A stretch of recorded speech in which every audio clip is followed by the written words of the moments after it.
This is October 18th, 1974. I'm at the Living Legends Historical Society offices located in the Heritage Building of Oklahoma City College, OCC. And we are today interviewing Mr. Richard V. Goetz, an outstanding artist of Oklahoma and of the nation. Mr. Goetz is named in the Allied Artists of America, Who's Who, in the 1968 volume, and is the winner of many outstanding awards, which you will find given at the end of this tape. He is known nationwide, of course, for his works, many of them that we hope he will name for us and tell us something about their inception and his work upon them. Besides his numerous artworks and paintings, Mr. Goetz is also a writer, having published in 19... Mr. Goetz's articles have appeared in the American Art magazine and a series of articles which he has written in art publications. Mr. Goetz's name is spelled Richard Vernon Goetz, spelled R-I-C-H-A-R-D, Richard Vernon, V-E-R-N-O-N, Vernon Goetz, G-O-E-T-Z, Mr. Richard Vernon Goetz. Mr. Goetz is an Oklahoman, although by virtue of his mother visiting in Tennessee at the time of his birth, actually, he was, we can't claim him from the place of birth as Oklahoma. But being eager to get him as an Oklahoman, we're going to say Mr. Goetz really is an Oklahoman. The next voice that you hear will be that of Mr. Goetz. He tells us something about his parentage, his home life, his early years, his education, and his talent of art and how he has used it. Mr. Goetz? I was born in Lawrenceburg, Tennessee, but I feel more like a native Oklahoman because I was raised here. I was raised at Pryor, Oklahoma, which is in the northeast corner of the state, and I went to school there and graduated from high school in 1933. And my first job was with the Indian Agency, a sub-office out of the Muskogee office at Pryor, and for a short time did work with the field clerk assisting the Cherokee Indians around Spavinal, Salina, Locust Grove, and so forth. I then went to college at Oklahoma City University and studied art there under one of the pioneer teachers of art, Martha Avey, and who was a very excellent painter and had been trained in Paris. And from there I went to Oklahoma University and was in the art school there. From there I went to New York and studied at the Art Students League and the National Academy,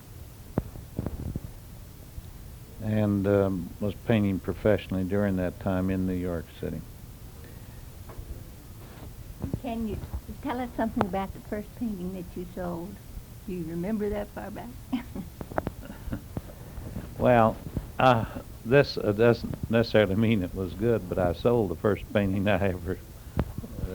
well, I had studied drawing for some time and had been at that end of art for say 2 years, so at that time, painting was probably dependent much more on drawing than it is now. So I did sell the first painting and the second painting, and for fairly good prices. But I thought then this must be a very good profession. But as it turned out, there was a long dry run thereafter. There were lean years, wasn't there? Were there not? I suppose, though, that since your lifespan covers even as far back as the Depression, I suppose, Mr. Goetz, that it wasn't much worse, was it, than in other professions, or was it? Well, I would say everyone was having a rather difficult time, but the things that people could do without, they did first, and of course art was one of those things. But somehow I didn't starve to death, which has now become very obvious. But it was rather lean, and because New York City always has a large number of artists, and I met artists there who were very, very fine painters, who could not sell anything. But I did find that if you pounded the pavement enough and were willing to do almost any type of artwork, that it wasn't disastrous. It was pretty bad, but not disastrous.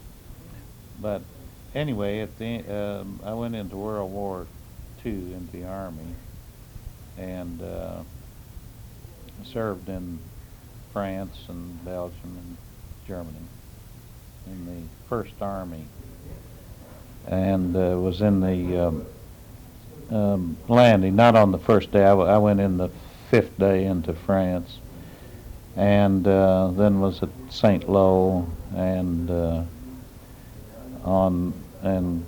across Germany, and was discharged in 1946 at the end of the war, and then came back to Oklahoma City and set up a studio here and a school, and have been here ever since, although I maintain a studio in New York, upstate New York, and had a summer school there, or had a summer school there for the past 8 years, and then the past 3 years have had a summer school in Santa Fe, New Mexico, and of course live here in the winter and paint and do maintain the school.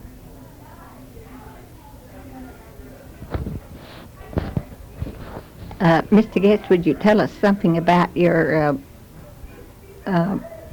connection with the Butler Institute of Art in Ohio? I understand that some of your honors have come from there, and several of your credits are given in the Ohio magazines.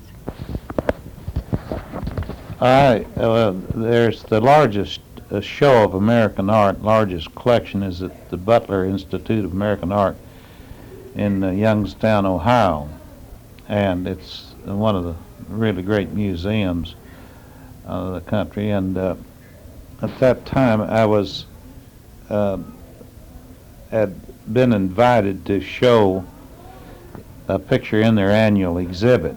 They have a open show. However, there are a few artists that are invited, and then the show is juried, and I was fortunate enough to win the first purchase prize there, and it goes into the painting goes into their permanent collection of American art. What is the name of the one hanging there? Isn't it quite famous? Well, it's a picture of an. It's called the American. It's a picture of an eagle and an American flag, but it's a copper, or yes, I guess copper eagle that was from early American times. As you know, the people seem to be a little more patriotic than now, and they had the American eagle on almost everything, and this was one that was atop of a fire engine, and then had later been on the old steam fire engines, and then had later been put atop a flagpole in some little New England town, and then when some antique dealer came by and found it, they sawed a little section off the top of the flagpole, and so I used that in an arrangement with an American flag. And as I said, the Butler Institute is extremely interested in American art and has a very fine collection of early American art, including some carvings of these wood carvings of the American eagle that were displayed. And they have one small room just at the entrance. As you come in, you see this small room just ahead of the entrance, which has these, I think, 4 of these very early, beautifully carved American eagles in this room, and they placed this painting of mine in there with the carved eagles. So it was very nice. But then it was used as the front piece of their catalog of paintings. They put out a catalog of all their paintings. It was a very interesting museum. It was started by this Butler family I don't know, maybe 4 or 5 generations back. They were the big steel people in that area, and each one member of the family, usually the oldest or the one that is the most important. Of course, they are not active, I guess, in the steel business because it runs it by directors and so forth. So they try to maintain this museum, and the always this eldest or most important member of the family is very active in purchasing and expanding the museum, and it's really a very, very fine project for a wealthy family like that to try to use their money to do something cultural and lasting. And the museum itself is a very, very beautiful building. The time I was there, they were adding a new wing onto it because they continually are expanding their collection of American art. And so it was a very delightful visit and to meet the current Mr. Butler that does oversee the museum. I believe your work is almost entirely in oils, is that right? Well, I've worked in all different mediums, but I work more in oil than anything else. When I started doing etchings, and that's why I mentioned in the beginning I didn't really paint for some time. I've never seen one of your etchings. Well, I did a lot here, but while I was in school, of different churches and buildings. But at that time, people did collect etchings, and it was I did sell my work, but the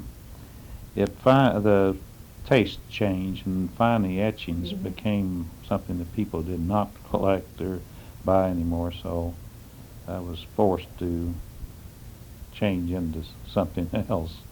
And as you mentioned, it was during the Depression. Yes. You couldn't We be. did anything then, didn't we? Absolutely. Well, I'm not ashamed of doing what people want. I think artists always have, and today. Well, don't you think perhaps it added to your versatility? And well, yes, it forced you to. And just look how you can use that now as a teacher. Well, that's right. But today they've had some very. Well, I don't know the adjective, but I imagine odd or ridiculous ideas of what an artist should be or do. And always before the so-called modern period started, artists did what was somewhat of a profession. Yes. They were commissioned to do things and even told what size and what was wanted. Where it would hang and all that. That's right. And now there's some mistaken idea that if somebody does do something that somebody else wants, it couldn't possibly be a work of art. And I was on a panel program one time with one of the very influential person here in the art world. We had somewhat of an argument about it, but finally I had to ask him. I said, "Well, what, in your estimation, if you would go back of this period of art, what are the most important pictures in your estimation?" And so finally, after a little coaxing, he thought the Sistine Chapel was an important painting. So I had to remind him that that was a commission, and if you believe Charles Heston in the movies, why he was done under protest, and you'll find that, and recently, a few years back, the Metropolitan Museum in New York purchased a painting of Rembrandt's for the highest price at that time that a painting had sold for, which I think was $2.3 million, and it was Aristotle contemplating the bust of Homer is the title of the picture, and it was ordered by some Italian nobleman, and probably was dictated as far as the size and somewhat what the man wanted, and it's now considered one of the great masterpieces. So I think that artists should have some purpose. I think that everything in life has to have a purpose, and if a purpose is merely to entertain yourself, then that isn't the highest purpose in the world. But on the other hand, the painters who do degenerate their art down to the common taste to people, because good art isn't for the majority, just like the opera isn't for everyone. If you one of the finest operas is Santa Fe Opera, for instance. I'm sure if you any night during the summer when they're having the opera, if you could take a head count, you'd find more people in the bars of Santa Fe than you would at the opera. Right. So, but still, to say that no one will like your art, or no one wants your art, or you cannot do something to please someone, would to me mean you were an amateur or someone just entertaining themselves. Mr. Goetz, don't you think that we are coming into now, though, a period of real art appreciation, where people are studying it more than they ever did, and not only that, but there's more appreciation shown for art? Well, yes, I think though there's been a tremendous appreciation for art that's been created by the modern movement.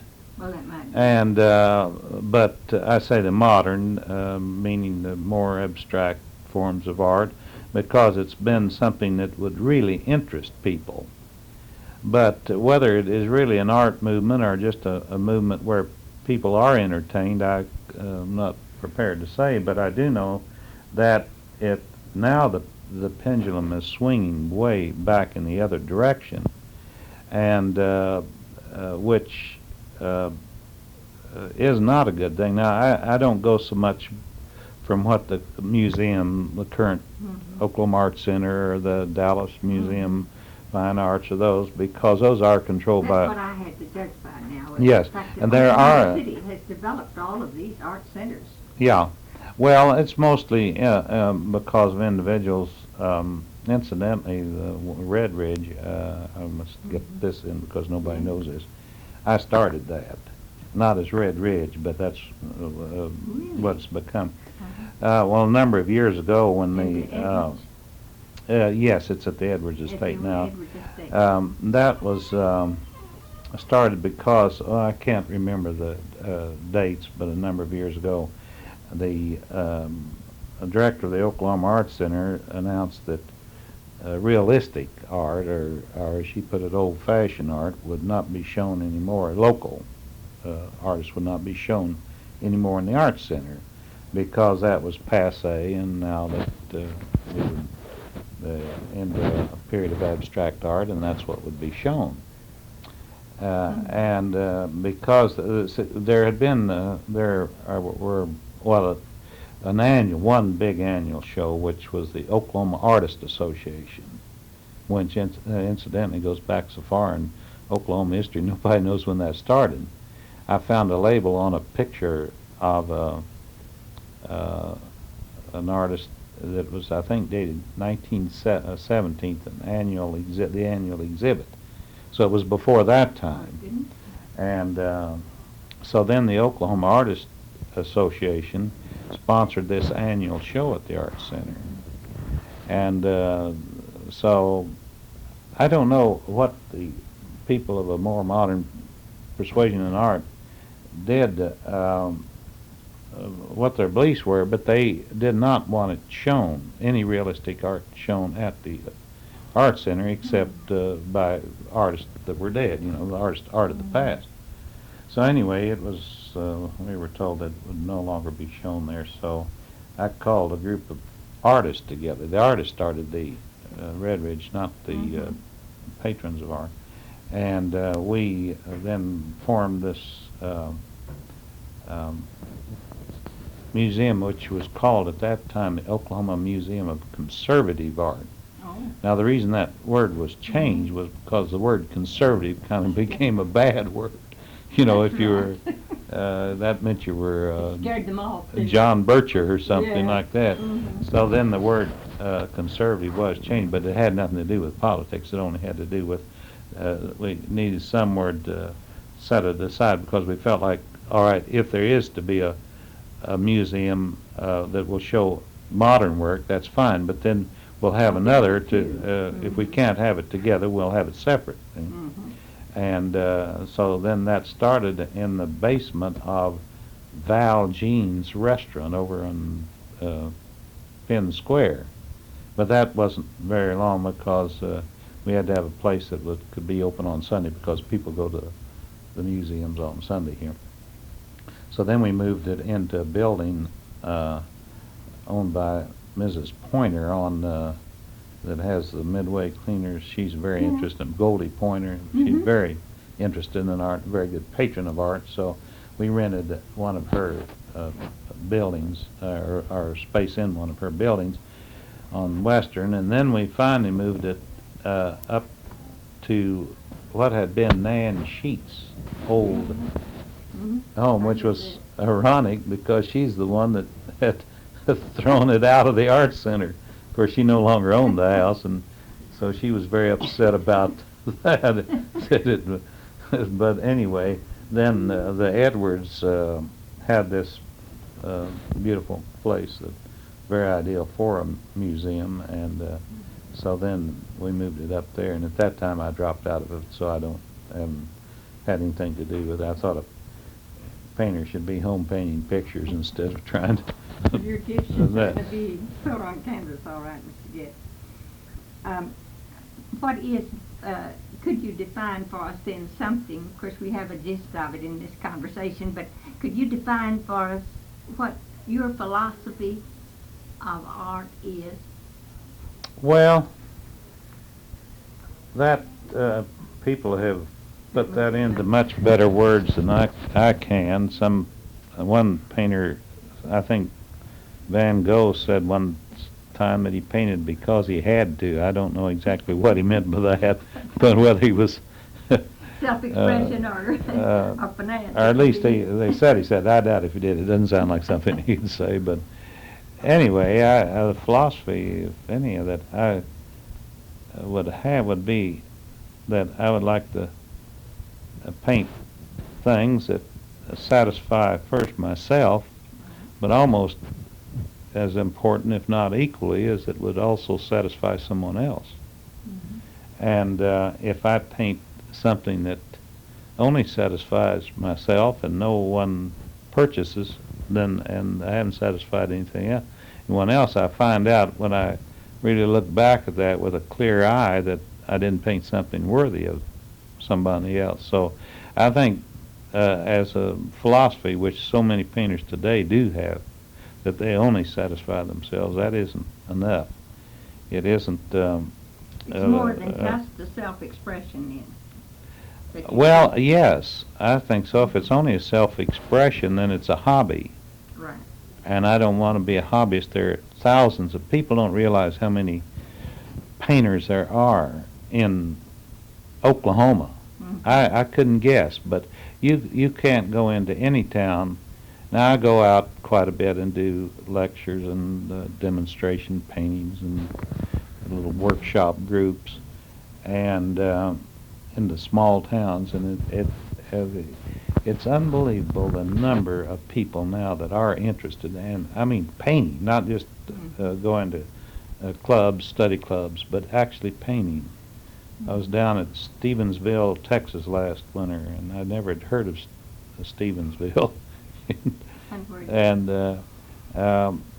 I did a workshop, and I don't know how many people, but they had a large room there, all filled. That must have been 60 or 80 people. They're all painters, not they're all participating in painting. So there's a tremendous interest out through this part of the country in painting. And we had this school in New York, as I mentioned, for 8 years. Still have it, as far as that goes. I had a partner, and I'm not teaching it right now. I'm a partner. But it was up near Albany, and we would have maybe at the most 5 or 6 people a summer from Albany, and I think one summer had 50 people come from Oklahoma and Texas up there.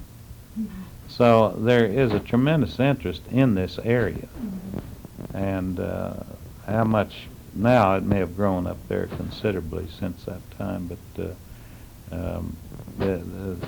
this, I don't know why, particularly painting, I mean of the arts. I guess there's a lot of interest in other things, the symphony and so forth, but I do know about the number of painters, and the amazing thing in these, like in, I mentioned being raised in Pryor, I just would be curious how many people there paint now, because when I was there, nobody had ever painted, and the first painting I ever saw, I did myself, and I never had seen an original painting until I left Pryor, of any kind, except what I had painted myself. And so I just, sometime if I'm in that area, I'm going to check and see, out of curiosity. I imagine there are a number of people there that paint now. I probably so. Like all other areas. What do you think of this rage right now for Indian art? Well, is that just a passing thing, or are we entering into a phase? It's a very interesting thing, this Indian art. I have some Indian blood myself. You know, my mother went, as I mentioned to you, went to graduate from Chilocco Indian School. No, and tell us about your mother and well, your parentage. I meant to get that earlier. Well, my father came over from Europe with his brothers when he was very young to have this is really odd. I met somebody and they explained it all. You know, Buffalo Bill Circus, Wild West Circus, went to Europe, and that, I think, was the reason for a lot of my father was Prussian, and a lot of Prussians and Germans coming to and English too, coming because they saw Buffalo Bill. Now that's really ridiculous, but I think that I asked him one time. He said, "Well, I sure got me interested in wanting to be raise cattle." But there's a photograph. I guess my mother has it when he was a little boy, and these his brothers. I think there were 4 of them, and all of them dressed up in their little Lord Fauntleroy suits, their big black ties, and so help me, this is true, cowboy boots. Now this was in Europe. It wasn't here. It was in Europe. And they had on silk shirts with ruffles, all that, and cowboy boots. And he said, I asked him about it, and he said he could remember when they got their annual, the photographer came once a year and they had this annual photo made. And the boys all ran and hid, and they wouldn't come out unless they could wear their boots, because they had seen the Buffalo Bill circus.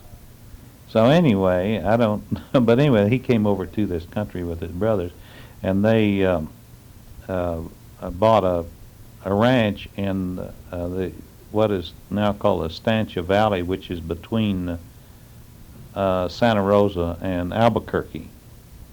And but it was a free range. They had a they didn't own the ranch. Say it was free range. They owned 160 acres because it was government land, but they did control it. And they bought it with, because at that time those ranchers did control those government lands, and it had gone on for many, many years. So he and his brothers had this ranch there, and then my mother. My grandmother was living in Denton, Texas, and she was married to a man that had a mercantile store. Well, it was called a mercantile store, sort of a general store. And they wanted to expand. He had a partner, as everyone did in those days, and they wanted to expand, and they thought they were opening up this part of the country, so they would have a store here. So they picked Oklahoma City because they thought, well, Oklahoma City, that would be the biggest town. So he made the run into Oklahoma City. Ran to Oklahoma City in the run. And he staked out where now May Avenue is. May Avenue, that's right. And now, there are other people, too, that claim that May Avenue was named after them, so I don't know.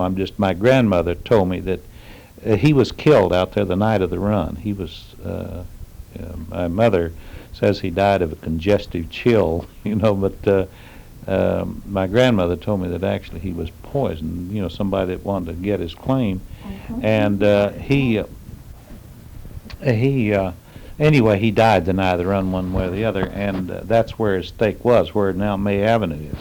And then she told me that they called that May Road just merely because not of any accomplishment except getting himself killed.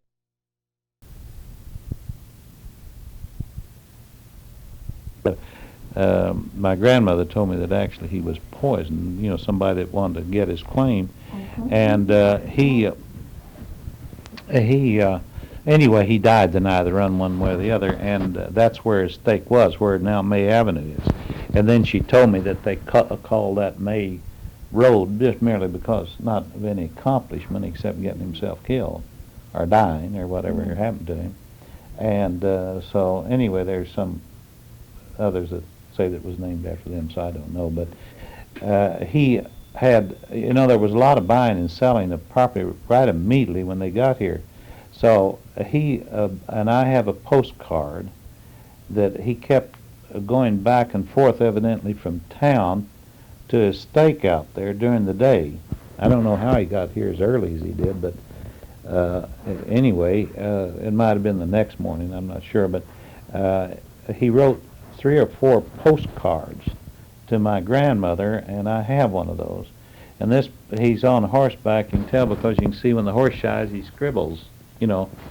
And he said he had secured lots in this postcard, and which he had, because she got the lots, and they were down on, where Andy Anderson used to be? My uncle was here one time, and we were driving down there, and he said, it showed me where they were, so they were between Andy Anderson and Broadway. So she came up then and to bury him, I guess, and she got those lots, but she didn't get the other property, and it was taken to court. Now someday I want to try to find some records on that. But then she lived here, and she built the first masonry building. There wasn't a lumber building, which was on Broadway, not on her lots there, but she got some other lots on Broadway. So she told me that she built the first masonry building. But anyway, she had all this passel of kids, and she went, then when the Cherokee Strip opening, she made that run by herself. She went up and made from, I think, the Kansas border, and she staked out somewhere. The Vernon, Texas was the nearest, I believe she said, Vernon, Texas. So that'd be over on the, in the Cherokee Strip opening. Mm-hmm. So that's why I say I should have been born in Oklahoma. But anyway, she made and they lived there for a short time. But she was one that she should have had. She was a Scarlett O'Hara on a few other things. But she bought and sold. Yes. In the very first early days of Oklahoma, she would go, I still find out place, she was at Paul's Valley, she was at Ardmore, she was at Chickasha, a number of other places. She'd go in and she'd buy property, and she would figure out, see, all these towns were beginning to spring up, and she would figure from they had these post offices, I think, designated before the place was even open. But anyway, she would try to figure out which way this town would go, where there would be some business buildings, I guess from, the lay of the land, where places could be cleared easier, or that, however she did it. People and what they'd be interested in. And she would buy, and then when the town would grow a little bit, why, she would sell and go somewhere else. And among other things, she was some really character, but she made that run by herself and told me all about it. It was very interesting. I would have sure liked to have had a tape to take down. Because when she was old, I mean like 90, her mind was just, she remembered everything about she wasn't so clear about what was going on right then, but she was sure clear about what had gone on in the past. But anyway, one of her daughters contracted tuberculosis, so at that time, all they knew to do is get them in a dry climate. So she still, about the land business, she got a map. She said you could write to the government and they would send you maps of any area that where there was still homestead land. And she picked this Estancia Valley and came, and she had, at that time, she had, I think, 2 or 3 children that were of age enough that they could stake out too, and then friends. So they staked out right in the middle of my father's ranch. And it corresponded to something else that happened, which was disaster, because everything is water out there. There's without water, there's nothing. But this ranch had a natural lake on it. They called it a lake. It was probably, say, 100 yards across, right in the middle of this desert. And it was a spring-fed lake from there's a range of hills. That valley, the Estancia Valley, is about 25 miles across. There's a range of hills on either side, and the seepage from those mountains, they call them out there, kept that lake full. So they were building, I don't know whether, I guess a spur off the Santa Fe line or something. Anyway, they were building some tracks, railroad tracks, across his ranch, and after work, a bunch of these workers came over and went swimming in this pond, see? And one of them drowned. And so the foreman came over to him and told him what happened. He said, and at that time, I guess it is true, they believed if anyone drowned, maybe you've heard this, that they have an explosion of dynamite or something in the water. I think normally a body takes 2 or 3 or 4 days to float after a person drowns. But if they put a charge in the water, something, it'll make that body come up. So I asked my father if they could throw some dynamite in there and see if they could get that body up. And he told them they could. And he said the body came up all right, but the lake went down because there was I went there once I took my mother out there once. We were on the way to Albuquerque, and we found the old ranch place, and it was kind of a limestone, a honeycomb, and the sediment of the years, this the lower level. and went on down. But even now, that place is just as green. There's no water in it, but it was in the summer when we went, and it was just as green. But my father said that whole valley was just like in the spring when the rains came. And there was enough grass that there, but then when they came and they plowed over some of the ground, and then others came, and a period of 3 or 4 years they plowed up most of that valley, and of course they couldn't raise any crops because the topsoil was only a few inches thick, and actually that when that was mixed with whatever sand or whatever, then it no longer, and also the grass didn't come back, so it completely bankrupted him, and he had to go out of there, and he went down though south of Albuquerque. There was one of those old Spanish land grants there. This family had dated back to the conquistadors' time, and but they had degenerated so much, this family. They still had a lot of the land, not all of it, because they had tremendous, and they just didn't, they weren't intelligent enough anymore to run this ranch, so they hired people to do it. And so my father went down there as a manager of this huge ranch, and when I took my mother out there, then we went down there and met these people, and they were just very, ordinary, common, unintelligent. Well, I don't mean that the way it sounds, but they just weren't very smart people. But they were still having somebody run the ranch. But that time it had dwindled down to almost nothing. But anyway, he ran this huge ranch for a while until he couldn't. The water. They figured out later the water down there something, but he wasn't well at all. So he had to move, and so then that's when they went to Tennessee. And that's where I was born. Then they came back to Oklahoma, and that's how you're in Oklahoma. that's why I'm. Yes. I neglected to get the name of your grandmother, and the full name of your father, and of your mother's single name, and the genealogy people will be asking about that. My mother's name was Annie Mae, and my father's name was Hugo George Goetz. And my grandmother, of course, her name was May, Kate May. At that time, she married a few others here and there.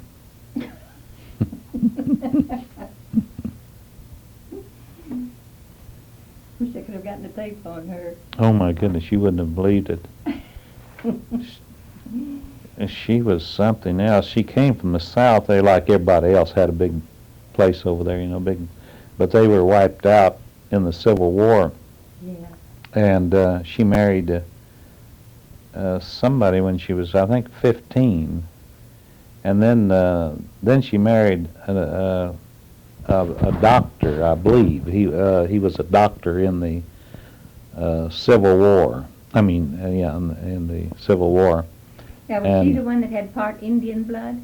Yeah, and she evidently that came from Mississippi. She came from Mississippi in that area, and that's where the Cherokees. She was part Cherokee. Yeah, but my mother went to Haskell, and then to Chilocco, and at Haskell they have her listed as Choctaw. So she may have been Choctaw and Cherokee. I don't know. But to be an Indian down here in those days wasn't very good. No. And my mother was of that school, and they didn't want anyone to. She didn't want. She went to, after she got out of Chilocco, she went to Kid Key in Texas, which was quite a thing. And all my school of Texas. Yeah, that's right. And my grandmother would make all this money, and she was she had I don't know how many aunts and uncles I have, because she was, I'd hate to tell you how many times she was married, but she had plenty of them. And she would figure out what each child's talent was, and then she would back them to the help, send them anywhere. So my mother had a talent for writing, and then I had another aunt who had the one that they had to take to New Mexico because of tuberculosis. She evidently had a really unusually fine voice, and they sent her there too. But then I have one uncle that never went to school because she didn't think he had any brains. And she gave up on him. Well, she just decided what they should how much, and there was no point wasting any money on them if they didn't. But anyway, I never ever heard and I'm quite sure my mother extracted some kind of an oath from my father about being an Indian and going to Indian school. Mm-hmm. Because I remembered back some little remarks he made, would overhear, that he would remind her ever so often she wasn't Indian, see, but Cherokees don't look much like an Indian anyway, see, but she did go there, and I never heard about it, ever once, until, I guess my uncle was here, and probably, when I was 30 years old or more, and he wanted to go see Carl Sweezy. You know who Carl Sweezy? He was an Indian artist, an old man, Indian artist. Yeah. Mm-hmm. And I said, well, I know Carl Sweezy. And he said, well, how come you know him? I said, well, he's an artist, Indian artist. Oh, he said he used to draw around up there at school. And so I got to question him and found out. But anyway, Carl Sweezy was engaged to one of my aunts up there, it turned out. Oh. And but then I found out about my mother going there, mm-hmm. and all of her brothers and sisters went there. See?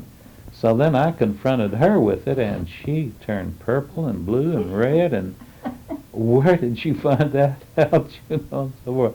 So it at that time when they were moving, when they were moving the Indians in here, still mm-hmm. were. That was one thing my grandmother did do here. They, I think this was down by Marlow. She bought a lot of land down there, and then they had the school land. Each area mm-hmm. was set a section to the school that they could sell or lease to finance the school system. So my grandmother leased that from the school. Well, I don't know. She may have got more than one because they had little country schools had sections of land too, didn't they? Yes. Each school district. Mm-hmm. And she rented this land, and then the government paid her so much per Indian to stake them out on this land until they were given their allotments. Mm-hmm. See, they'd bring these Indians, evidently at that time, a herd of them down here from wherever they were bringing them from, and then once they got here, then the Indian agent would start giving them their allotment and putting them on this allotment one at a time. Mm-hmm. But she made a lot of money, she told me at that time, because the government paid them quite a bit, and all she had to do is to give them, I believe, timber for them to make a wickie up or some kind of a shelter, and because they distributed food. But I know even when I was a child, I'd go over, she lived at Tulsa then when she was old, and I'd go over there, and some of these old Indians would come by and to see her because evidently she really had some compassion for them, being part Indian herself, I guess, and would doctor them. She had doctor books. I remember some old doctor books and she would read in those books and to take care of them. And they would come there and just come by, and at that time she was real old. See, and these Indians were real old too. But they would come, and she had the back of her house had been a carriage house, I guess, or a little barn of some kind, and they just go back there and get in the barn and sleep at night, and they'd work around the house. Mm-hmm. They just do some work. I guess it was kind of a way of repaying her or something. But she didn't need it. She wasn't. She had money, but many of the Indians felt they were a very honest, honorable group, and many of them felt that they wanted to pay for their own wage. They didn't want to be on charity. Well, evidently not only that, they wanted to pay back, see, because that had been 50 years earlier, and they would just, I remember, and sometimes she'd just see one of them out there, and he would be fixing, she had a large place there, and they'd be raking up some leaves or fixing a fence or something, and then they'd come to the back door, and she would talk to them a little bit and give them something to eat. but it wasn't coming there for something to eat. It was coming there to do this for her. But anyway, then she,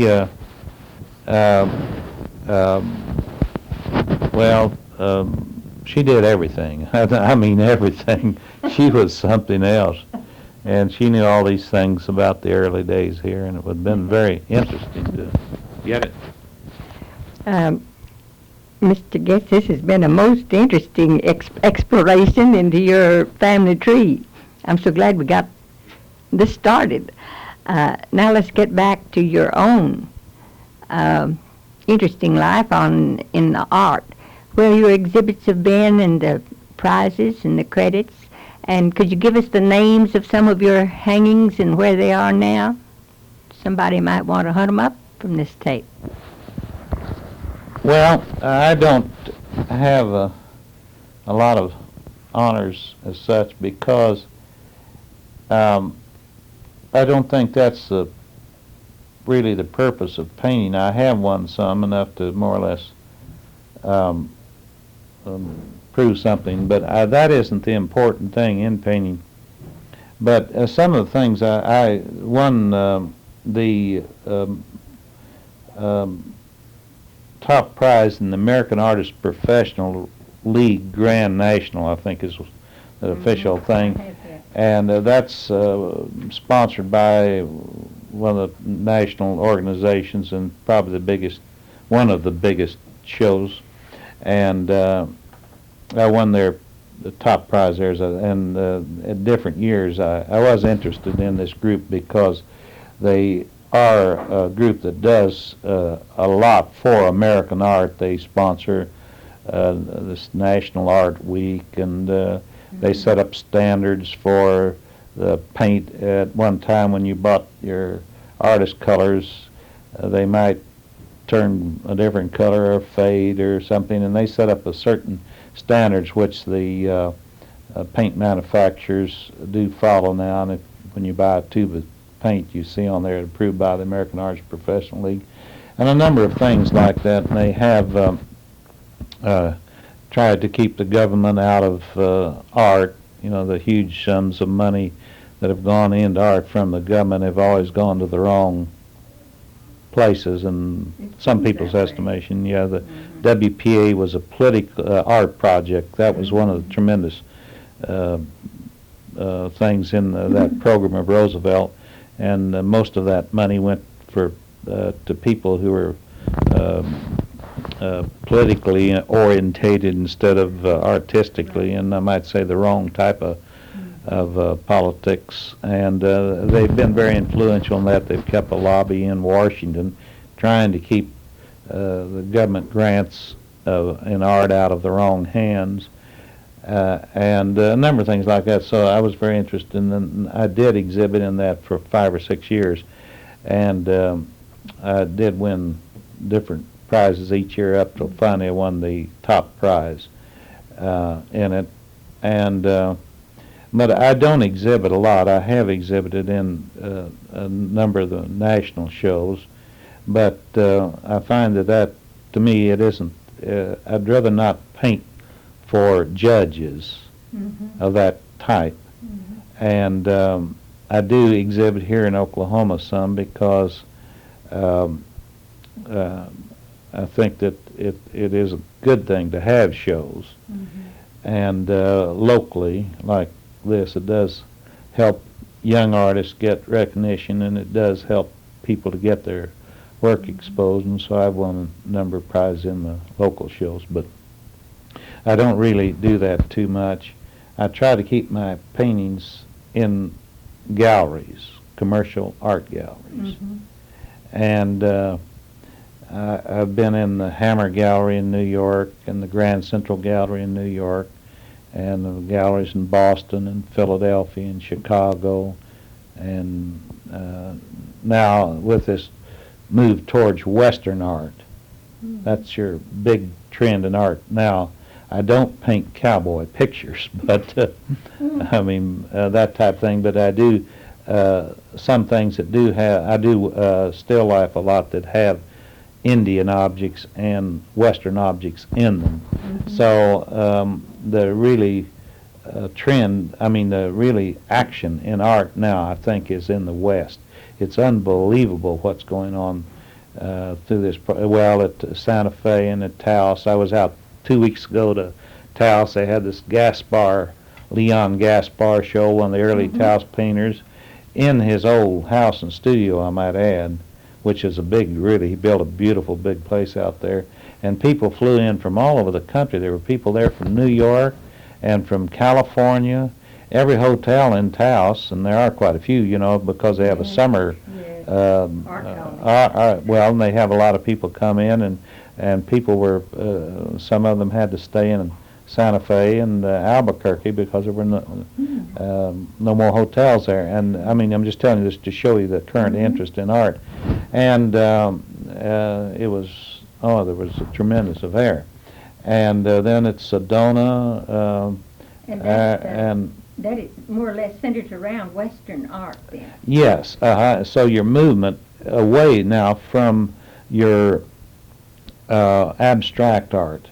Right. 10 years ago in New York, you would go, which is still the center of art, regardless. Although the Arizona, New Mexico, and Texas is certainly taking a lot of it away from them, but coming into their own. It's again unbelievable. That little town of Sedona, Arizona. I don't know how many art galleries in Taos, New Mexico. Sedona. You never heard of that town, but it's full of art galleries. They have people come there to buy. And Scottsdale, Arizona. Yes, that's well, anyway, in Taos, I was talking to somebody up there when we were there, and they said that they had counted 78 places in that little town of Taos, New Mexico, that handled some form of art, and there are about 20 or 22 galleries there that handle nothing but fine art. Well, I didn't know.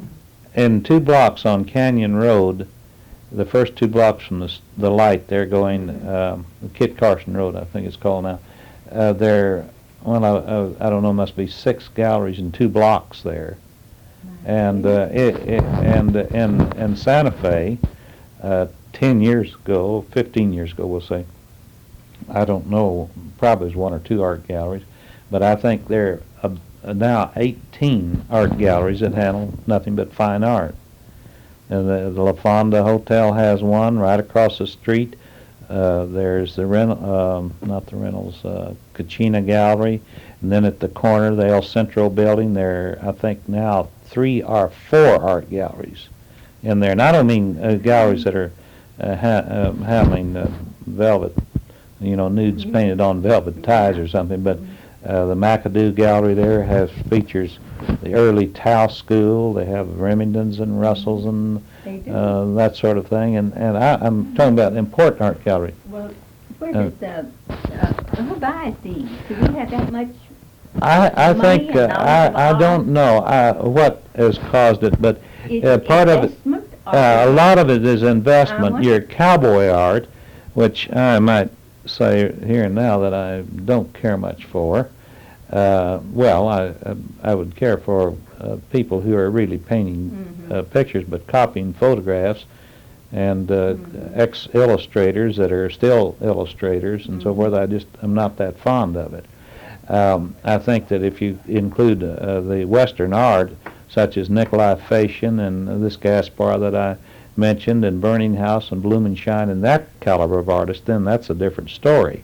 But the current trend in art is towards not a very good form of art. But as I said, the pendulum swings, and it was very few years ago. If you went up Madison Avenue, one gallery after the other, you would see nothing but abstract or modern art. Now you see outside of maybe 2 or 3 galleries, you see no abstract art. You see the things that could be called modern, but no abstract art. So every day galleries close and new galleries open in New York. The ones that closed are the ones that are the most modern. The ones that open are the ones that are most realistic. So anyway, there is a tremendous trend back, but the pendulum swings too far always. And modern art, so-called modern art, I wish it wouldn't die. It looks like it is going to, at least commercially it is. They have a tremendous hold in the museums and in the schools. I mean, the universities right here in Oklahoma, you find the most abstract art being done at OU, or but anyway, the art that is selling is a very realistic form of art, and in most cases not too good. So the modern art, if they could hold, what is good of that and add it to a good realistic form of art, you'd have a great art period.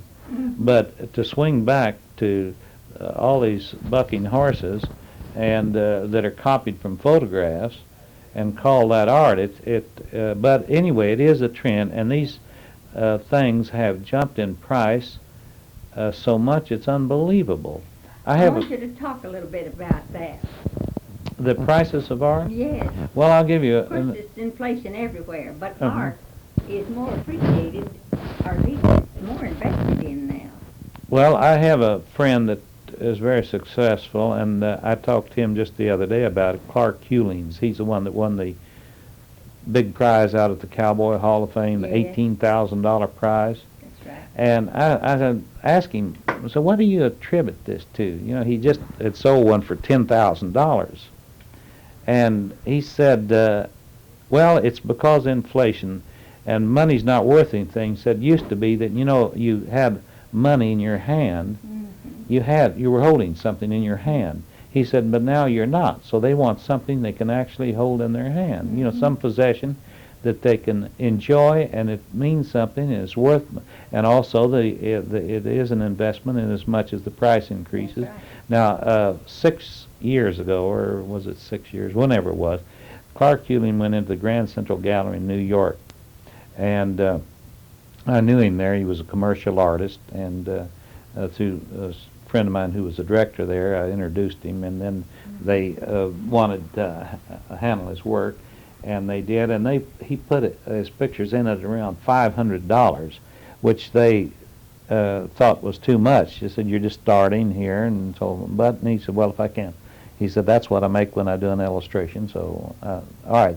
Now his work is $10,000, and that's if you had brought a Clark Hulings, whenever it was, 6 or 8 years ago, for $500, that would be worth $10,000. So that is a very good investment, isn't it? I mean, no stocks or anything would pay off that well. And the stock market going down, pictures going up. Well, people that are investors, they invest in what's going up, not what's going down. And so that, I think, is really, and the fact that they can, as Clark said, have something of value in their hands, something they can put on the wall, and they say, look, that guy now gets $10,000. I paid $500 for that. So there are a number of different reasons for it, and one of the big reasons, which I think is a reaction against all the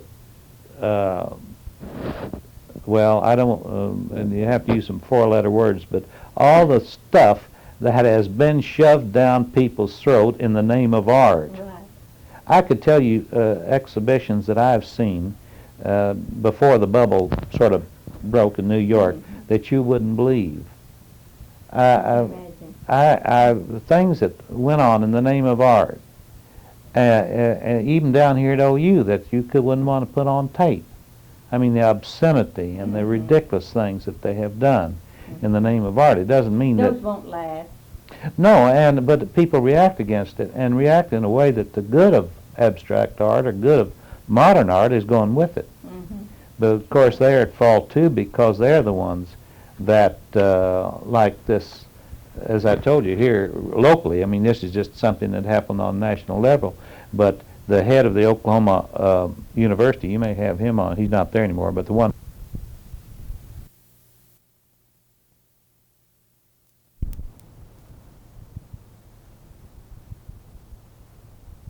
the head of the Oklahoma University, you may have him on, he's not there anymore, but the one that was head of the art school down there got together with a woman that was supposedly be a critic on the paper here. She retired a few years ago. You may remember her too.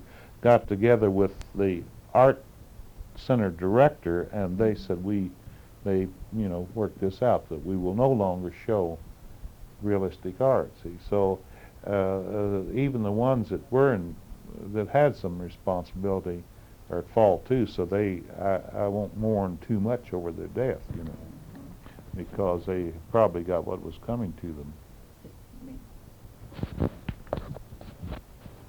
Would you please turn to the other side of the tape for the completion of this interview with Mr. Richard Guest? Thank you.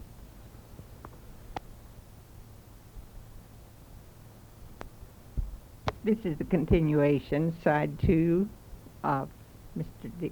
Goetz.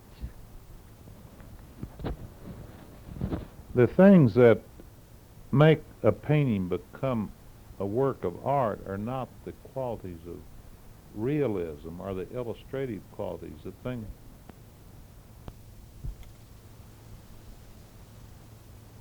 house, and the movie started out, and he was sitting in the park in Vienna, and you heard this wagon or carriage coming along, and the horses' hoofs and the wagon wheels and the birds chirping, and very realistic sounds of what was going on. And then it gradually went from that into this the horses' hoofs, instead of just plomp plomp, began tap tap tap tap, and the birds began to be not like a bird chirping, but music, and the whole thing drifted from these very realistic sounds into this some type of an abstract feeling of all these moods and sounds that he heard, and it became the Vienna woods. And not that it was a great music, bit of music maybe, but did illustrate what your aesthetics are. They aren't to do with reproducing something that you see in nature, rendering it like so many of these painters who are speaking from photographs, projecting them up with a Baloptigan machine and tracing around them, and then filling it in like it had little numbers under there. It has something to do with abstract quality. Now, I personally paint what would be considered very realistic because it comes out that way, but I don't paint it that way. I look at these abstract elements, but I hold them within the drawing, so-called drawing, and I hold them within the type of light that falls on them, so they do come out intelligible, because you can tell what they are. But that doesn't make them a work of art at all. If they have a quality of art, it is because certain abstract qualities, certain qualities that probably some people that do buy them couldn't explain or realize that, and aren't conscious that they are buying it for that reason. It's an impact you can have on people that even know nothing about art, because everybody has some type of good taste or feeling and sensitive to things. So what you try to do is to communicate. Of course, this is an old cliche too, but you try to communicate something of, and there's no good word for it, maybe beauty, emotion, mood, or something that you do see in objects that you paint, and convey those or communicate those moods to the person who is looking at the painting. Now, I interviewed an Indian artist, and he said I am what you would call a mood artist. well, I don't know, but I would assume he meant that when you would look at his painting, that he would convey some mood. And one of the best examples of that type of a painter would be Andrew Wyeth, I think. When you look at Andrew Wyeth's paintings, there's always a mood. They're usually sort of a nostalgic, depressed type of thing. I'm not really that fond of that type of mood, except he does do it beautifully. But I would imagine that's what it means, that he tries to create some mood in his painting. And that could be, again, mean many different things. Like we mentioned Willard Stone. Those things have a mood. This interview done with Mr. Richard Goetz was apparently damaged in the original interview or in the copying from a cassette tape to the reel-to-reel which was presented to us at the Historical Society. There is no end or sign-off for this interview. The number 2 side of the reel-to-reel from which this interview was copied was blank from the point where you hear Mr. Goetz's voice fade out to the